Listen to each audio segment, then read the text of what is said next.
Hello, and welcome to today's episode of Wild, Wealthy, and Liberated, where we are diving into the juice of falling in love with your darkness. This might seem counterintuitive, and it also is something that has so much liberation when we are conditioned to hide our darkness. And darkness is essentially what we aren't aware of. Everything that exists in the universe was or is coming from darkness until there is light that is birthed or that is brought into the darkness to see that which would have not otherwise been seen, or to become aware of ourselves, to become aware of the parts of ourselves that, in order to feel safe in our bodies, in our lives, we have some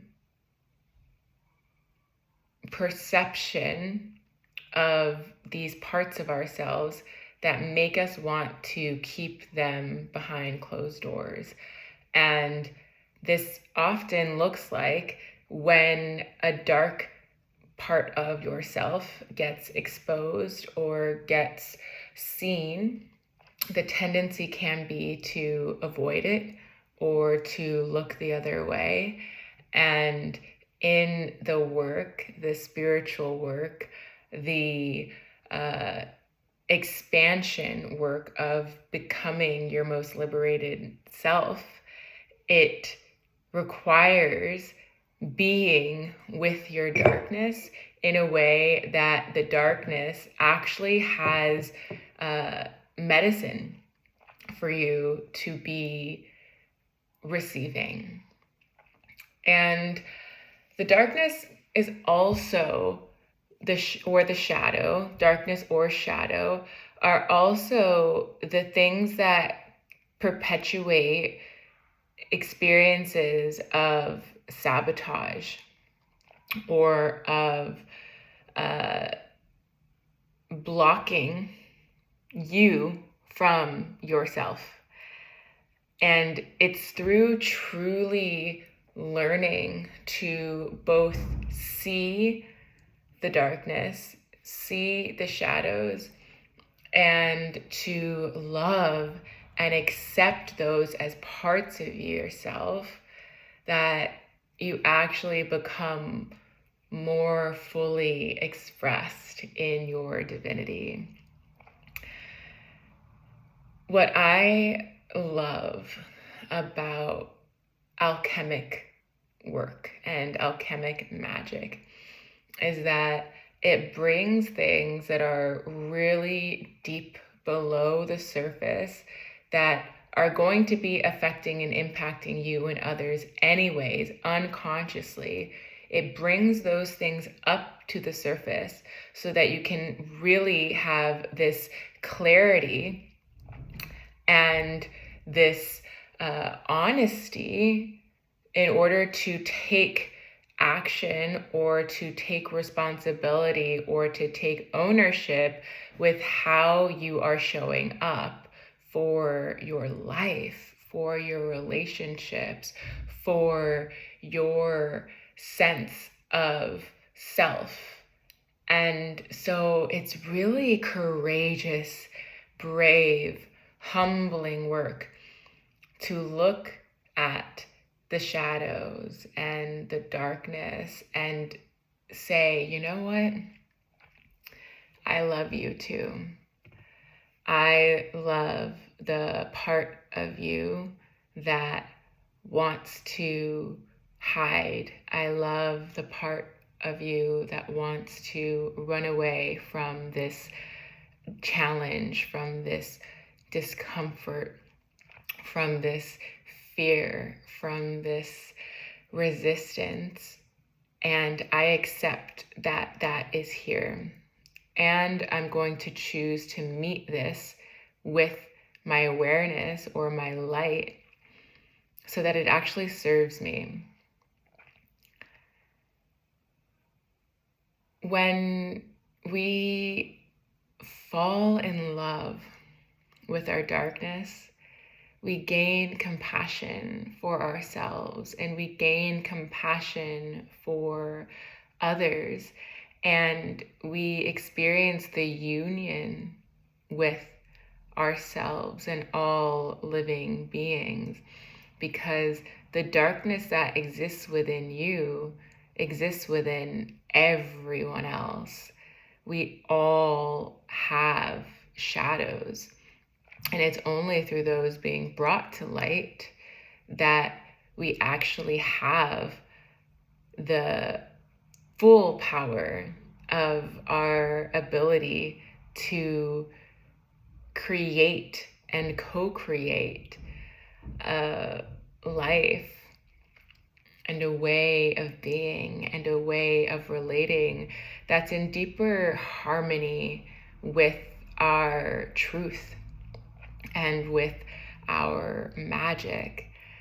And it is more often than not through seeing and loving and caring for the parts of you that may have not otherwise felt safe to be seen or to be heard or to be recognized, that the value you put into that being a worthy aspect of yourself, of love, an aspect of yourself that is worthy of receiving love, that the fear or those other heavier, darker energies like shame or like rage, they release their hold over us.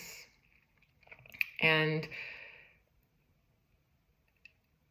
one of the things that I also see around darkness is that it shows up in toxicity in the system. It shows up in toxicity towards others. And it can keep you on a unconscious hamster wheel of continuing to repeat the same things, the same ways of thinking, the same ways of believing, the same ways of responding in a disempowering way. And this also can show up in a sense of powerlessness or helplessness to being the conscious creator of your reality. So when you think of your dream life or your high vision or a mission that you feel called into to share your work, to be of service, to come into deeper peace or passion with how you are creating, how you are loving yourself or others. There is the tendency, when the darkness hasn't been met with love, to shove it down. And that is one way that you're just blocking or can be blocking yourself from your liberation.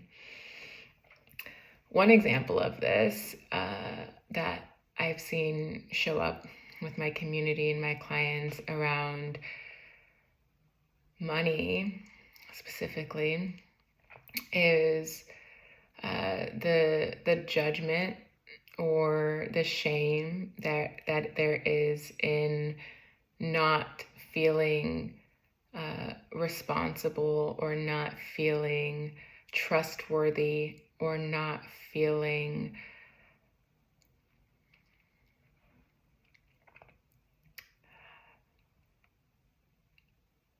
in agency over how you are navigating money in a way that actually feels good for the body or feels healthy or regenerative or pleasurable for the body, is the old comfortable patterns of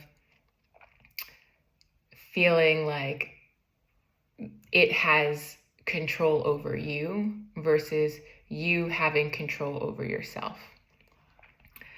And this is with income levels across the board. I see this with people who have a lot of money, as well as people who have not as much money, but who still might find themselves getting in these patterns and getting stuck with patterns. And so the darkness in this particular aspect can be to, what if I actually fully saw this this way I am calling myself, this way that I am seeing myself,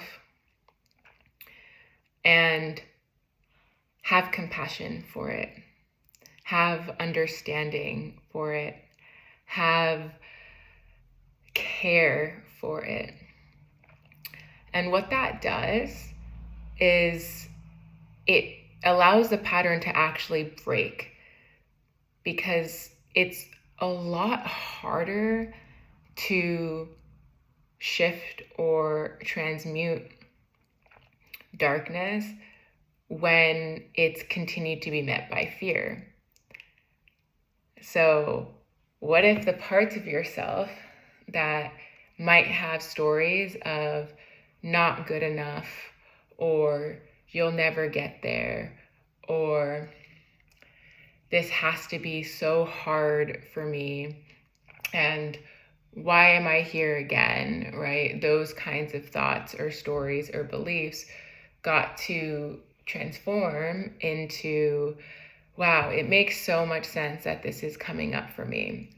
This is totally understandable that I find myself here.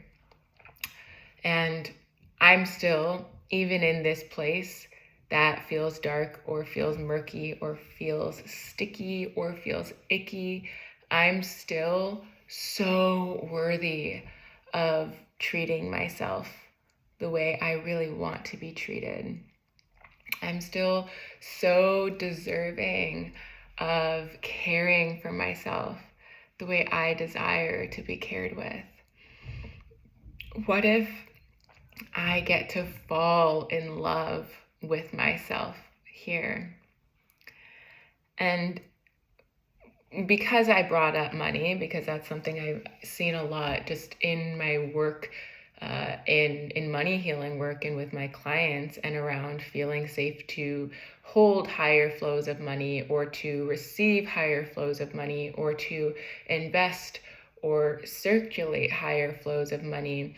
All of those come with different nervous system capacities and how you are expanding with new levels of safety, with holding energy, right?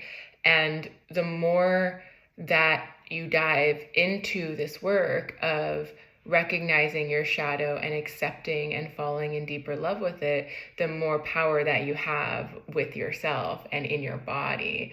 But it translates into things that are far across the board. Money just tends to be something that can be very charged. And there's realities to this, of course. There are injustices at play. There are systems of oppression that make money harder to access for so many people across the world, for marginalized people or people of the global majority, or for brown people, or for women, or gender non-binary, or gender conforming people.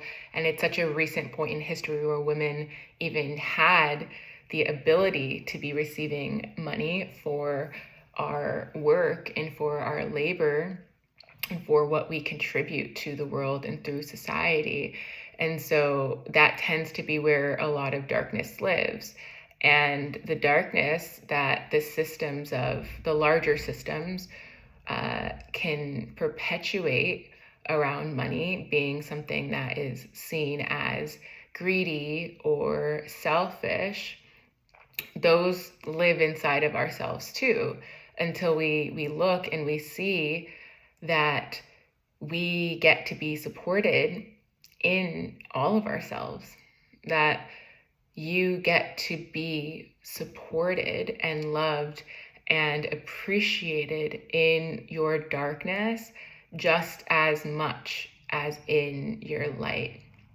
And so it's quite a revolution when you are going through your darkness, or when you're meeting new edges of your darkness and you choose, wow, I get to love myself here. I get to fall in love with myself here. And it can be like this courting, seductive, pleasurable relationship if you open yourself to it, and if you allow yourself to be with your darkness with this tenderness, with this softness, with maybe this seduction of the more love I bring and pour into my darkness, the more of myself I become, the more of my full spectrum humanness I accept. And what that does is it allows you to do that for others as well, because then you're also not going through the unconscious projecting, which most of us have gone through or go through periods of, where we're projecting our darkness out onto other people. So the parts of yourself that you don't like as much, or that you maybe want to push away, or that you don't want to look at, that's what you do to other people all the time, until you do the work of falling in love with it within yourself. And then you see that darkness in other people as a reflection of yourself. And there's that compassion again. There's that, I see you in your humanity. I see you in that which all of us have aspects of. I see and recognize and value and honor that we are connected, and that I can accept these parts of yourself that have been or are a part of me, and choose to respond to it in a way that serves you. But ultimately, a huge part of the journey of self-actualization is continuing to look at more darkness, because the more light that you hold in your body, the more you are able to go into the deeper crevices of darkness that otherwise would not have been seen, because you have more of a capability and more of a capacity to transmute that darkness and use that as the medicine that is guiding you forward. So in this episode, and in your walk and in your journey, the invitation is to look and feel and be with your darkness in a way that you were falling in deeper in love with yourself, and see how much you get to own yourself, own your choices, own your life when you choose to lead in this way.